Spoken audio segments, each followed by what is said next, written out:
안녕하십니까. 일반 물리학 연습문제 풀이입니다. 이 시간에는 23장 가우스 법칙에 관한 문제들을 풀어보도록 하겠습니다. 자, 먼저 1번이네요. 4절에 가우스 법칙에 적용해서 원통 대칭에 관한 거고 난이도는 하로 나와 있는데요. 자, 가우스 법칙이 뭔지는 여러분이 다 이제 공부를 해서 알고 있죠. 그래서 가우스 법칙은 일단 전기 선속, 전기 다발이라는 것을 정의를 하는데, 이 가우스면에 대한 전기 다발이죠. 그리고 가우스면은 폐곡면이죠. 폐곡면. 그래서 폐곡면에 대해서 전기장과 면적 벡터를 스칼러 곱해 준 것. 이게 이제 전기 다발이고, 여기에다가 입실론 제로라는 것을 곱한 것이 이 폐곡면 안에 둘러싸여져 있는 R자 전하의 크기와 같다 하는 것이 가우스 법칙이죠.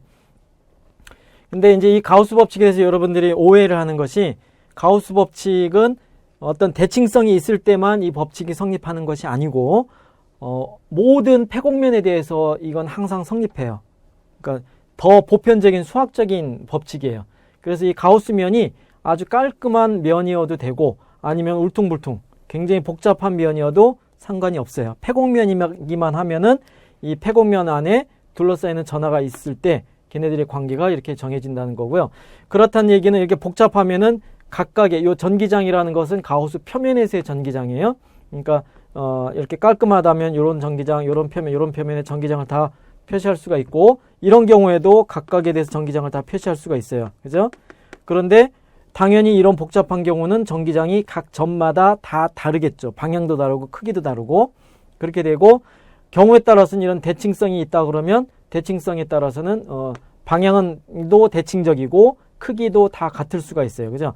그러니까 이런 경우는 요 적분이 계산이 간단하게 나오는 거고, 이런 경우는 적분 계산이 거의 불가능해요. 하지만 이걸 다 더했을 때 수학적으로 정의된 이 전체 값 자체는 항상 R자 전하하고 관계가 있다 하는 거예요. 그래서 가우스 법칙은 이 가우스면에 어떤 가우스면이든지 상관없이 항상 성립하는데, 그러면 가우스 법칙을 써먹자 했을 때 가우스 법칙에서 전기장을 구하는 겁니다. 이런 관계에서 이 전하가 만드는 전기장을 구하고자 하는 건데, 이때 전기장을 구할 때 유용한 것이 대칭성이 있을 때 가우스 법칙을 써먹을 수 있는 거예요. 대칭성이 없다 그러면 가우스 법칙도 굉장히 복잡해져요. 예. 물론 대칭성이 있을 때 직접 적분해서, 쿨롱 법칙을 이용해서 직접 적분해서 구하는 경우, 그 경우도 대칭성이 있을 때 위주로 우리가 풀었죠. 그죠? 예. 그러니까 대칭성이 굉장히 중요해요. 가우스 법칙을 잘 활용하려면 대칭적인 것을 잘 따져야 된다. 그러면 이때 대칭적인 게 뭐냐? 전기장이 적분 바깥으로 빠져나갈 수 있어야 돼요. 이 도트 DA에서 이 전기장이 주어진 면, 폐곡면을 이제 면을 이렇게 덕지덕지 잘라가지고 분리해서 몇 개의 표면으로 우리가 골라냈을 때, 그 적어도 주어진 면에 대해서 전기장이 바깥으로, 적분 바깥으로 빠져나갈 수 있으면 대칭적인 것이 되는 거죠.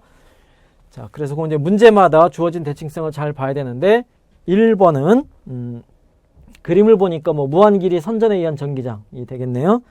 자, 1번은 문제도 그래요. 무한길이의 선전하가 9m 떨어진 곳에 1.7 곱하기 10의 4제곱 뉴턴 퍼 쿨롱의 전기장을 만든다. 그럴 때 2m 떨어진 곳의 전기장을 구해라 하는 거죠. 그러면 이런 무한히 긴 선전하가 전기장을 만든다 그러면 이게 무한히 길기 때문에 어떤 점에서의 전기장은 여기에 수직한 수선의 발을 긋고, 이 수선의 발을 기준으로 봤을 때 왼쪽 오른쪽이 항상 좌우 대칭이죠. 좌우 대칭이니까 여기서 여기에다 만드는 거, 여기서 여기다 만드는 게 항상 크기가 같은 쌍을 찾을 수가 있고, 방향도 대칭적인 쌍이 나오죠. 그렇다면은 이제 수평인 성분 항상 상쇄되고 수직인 것만 남게 되죠. 그죠? 그래서 결과적으로는 뭐냐면, 이 무한히 긴 이 직선 도선의 선전하가 만드는 전기장은, 도선을 필요는 없어요. 그냥 선전하가 만드는 전기장은 이 도선의 수직한 방향이더라 하는 것을 알 수가 있어요. 이때 이게 선이기 때문에 수직하다는 것은 삥 돌아서 원통 표면에서, 옆면에서 바깥으로 나가는 방향이 되겠죠.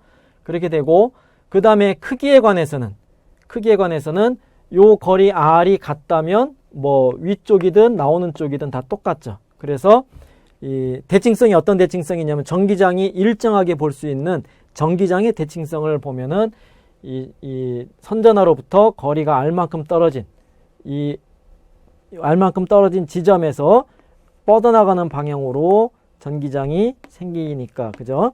그래서 이러한 전기장 값들이 크기가 다 똑같고 방향도 다 뻗어나가는 방향이니까 이러한 전기장의 대칭성을 이용해서 그러니까 이런 게 원통 대칭이 있다고 보는 거예요. 그래서 가우스면을 이 전기장의 수직인 그리고 거리가 r인 이러한 면을 따라서 원통을 우리가 생각할 수 있는 거죠.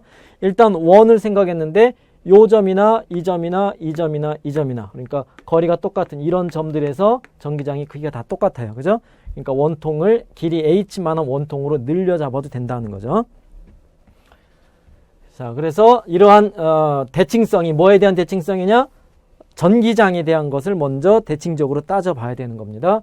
그러면 이제 전기장이 어떤 주어진 면에 대해서 일정한 값으로 끄집어낼 수 있다 그러면 그러한 면을 포함한 가우스면을 잡아주는 거죠. 그럴 때 가우스면은 패곡면이 돼야 되고요. 이 경우에는 이런 원통을 가우스면으로 잡아주면 반지름 r 길이 h의 원통면이 되는 거죠. 원통면. 그럴 때 이 가우스 표면에서 가우스 면에서의 전기장은 뻗어나가는 방향이죠. 그러니까 반지름 방향으로 크기가 2가 되는 거고 이 크기가 다 똑같다는 얘기예요.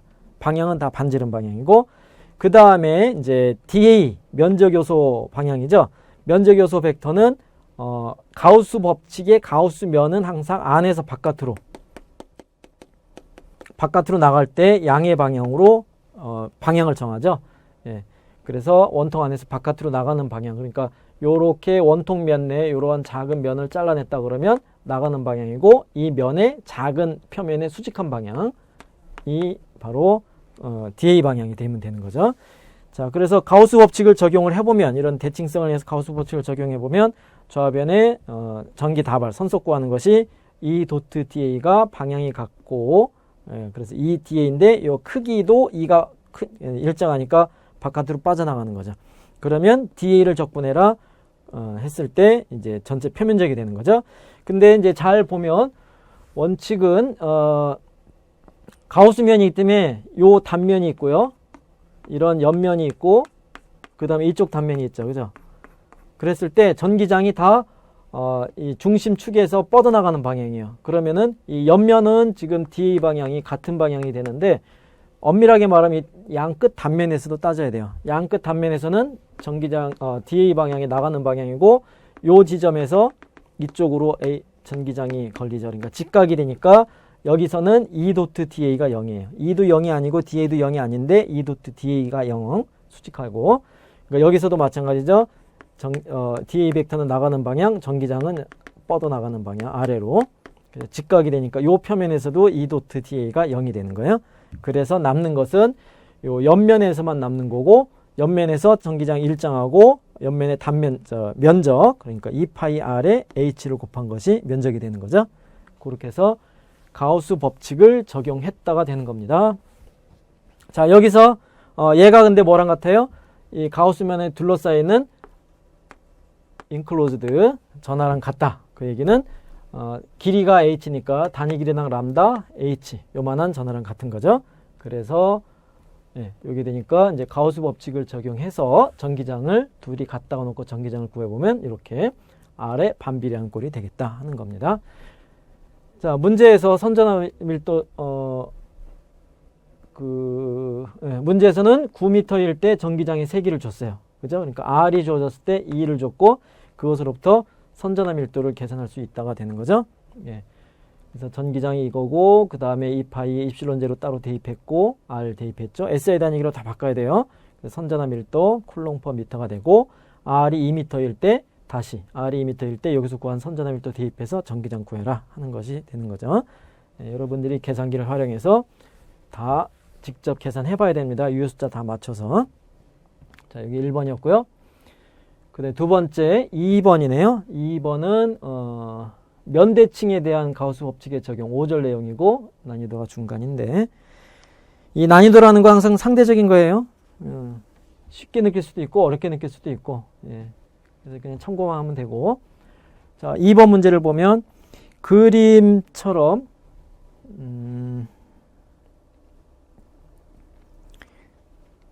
자 그림이 이 그림이네요. 그림처럼 그 전자가 속력 VS로 균일하게 대전된 얇은 플라스틱 평면이 균일하게 대전된 플라스틱 평면이 있는데 여기에서 전자가 VS 속력으로 수직하게 방출이 됐어요. 출발했어요. 그리고 매우 크고 부도체예요. 부도체인 거랑 도체인 거랑 또 차이가 많이 나요. 부도체는 일단 전하가 안 움직이죠. 이게 다 박혀 있어요. 그러니까 전하 분포가 변화가 없어요.